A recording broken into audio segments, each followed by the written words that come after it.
bien, a la retórica lo que le interesaba también, y esto nos interesa particularmente, es las partes a las que se debe dedicar el pensamiento retórico en relación con el enunciado, la oración y la frase, pero sobre todo el discurso y cómo prepararlo. En este sentido habría 4 operaciones, diríamos, básicas tratadas por la retórica. La primera es la inventio, es decir, la invención. Plantear el argumento central, quizá los argumentos secundarios o el tema, y esto se llama inventio o invención. ¿Y en qué campo de saber, de pensamiento o de conocimiento ubicarlo? Por ejemplo, en el campo de la ética, en el campo del discurso político, en el campo del discurso epistemológico, etc. El segundo paso es la dispositio. Esto es muy sencillo. ¿Cómo dividir el discurso? Cómo dividir el argumento para que llegue de una manera más clara, más directa y consiga lo que a la retórica siempre le ha interesado: o convencer o persuadir. O convencer mediante la demostración o persuadir mediante el apelar a sentidos comunes, comunitarios, históricos, sociales o culturales. El tercer paso de preparación de la argumentación se llama elocutio, y aquí tiene que ver, por una parte, con la claridad y por otra, como se llamaba entonces, con la elegancia en la presentación del argumento. Una elegancia que conocemos no solo en relación, por ejemplo, con la literatura o con el pensamiento humanístico, sino sobre todo con las ciencias, y con las ciencias quizá más duras, la matemática.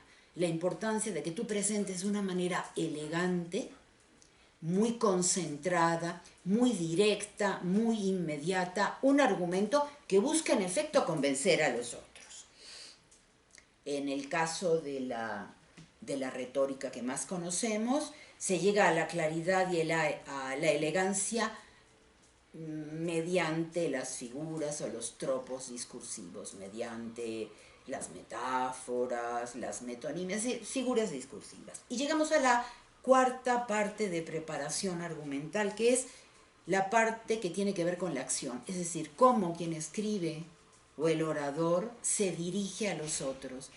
Y esto es interesante porque es mediante, le llamaríamos, una puesta en escena de la argumentación. No del argumento, sino de la argumentación. Tiene que ver con el cuándo, cómo y por qué del argumento.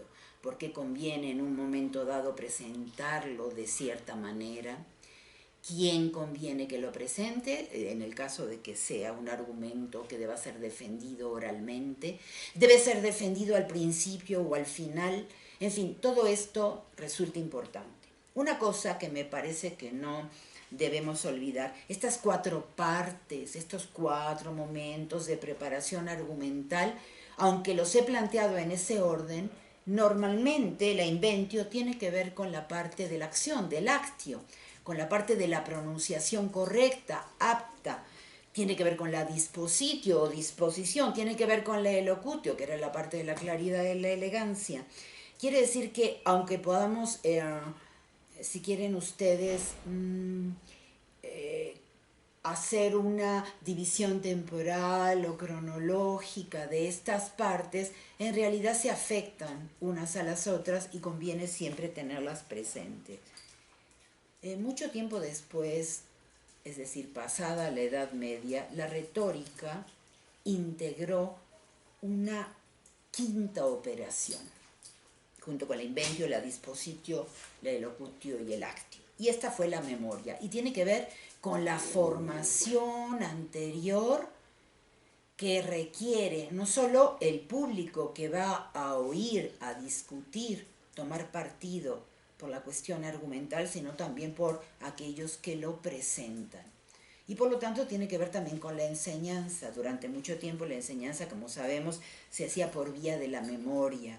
Pero aquí la memoria no solo se refiere a la repetición de una manera siempre igual, sino a toda una tecnología de la memoria que va mucho más allá de la repetición y que implica cómo actualizar, cómo volver presente y necesario discursos que se han aprendido a nivel de información, pero también a nivel de conocimiento profundo, es decir, qué tipo de operaciones conviene reactivar y para qué. Todo esto también tiene que ver con la memoria.